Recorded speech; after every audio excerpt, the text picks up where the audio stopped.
कन्याकुमारी से कश्मीर तक का सफर तय करने वाली कांग्रेस पार्टी की भारत जोड़ो यात्रा इन दिनों कर्नाटक में है। इस यात्रा की क़यादत राहुल गांधी कर रहे हैं। आज इस यात्रा में मरहूम सहाफी और सामाजिक कारकुन गौरी लंकेश की वालिदा इंदिरा लंकेश और बहन कविता लंकेश भी शामिल हुई। कर्नाटक के मांड्या जिले में बेलूर क्रॉस पर दोनों ने कांग्रेस एमपी राहुल गांधी के साथ पदयात्रा की। आपको याद दिला दें कि गौरी लंकेश की 5 सितंबर 2017 की रात बेंगलुरु के राजराजेश्वरी नगर में उनके ही घर के पास गोली मारकर हत्या कर दी गई थी। हालांकि उनकी हत्या का मामला फिलहाल कोर्ट में चल रहा है। खैर, इस मौके पर राहुल गांधी ने ट्वीट करते हुए लिखा है कि गौरी सत्य के लिए खड़ी थी, गौरी साहस के लिए खड़ी थी, गौरी स्वतंत्रता के लिए खड़ी थी।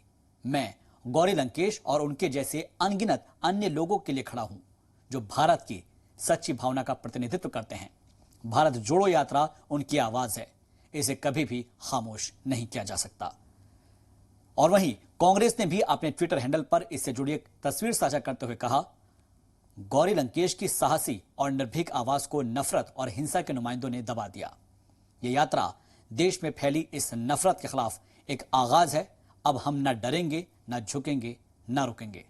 तो वहीं जयराम रमेश ने भी ट्वीट करते हुए कहा कि गौरी लंकेश की जान लेने वाली विचारधारा को हम सभी जानते हैं।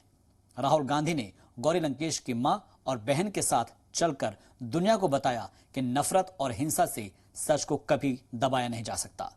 भारत जोड़ो यात्रा आशा, अहिंसा और सच्चाई का प्रतीक है। यह वीडियो आप देख रहे हैं जी सलाम के डिजिटल प्लेटफॉर्म पर शाहबाज के साथ, और ऐसी ही जानकारी वाली वीडियोस के लिए आप जुड़े रहिए जी मीडिया के साथ।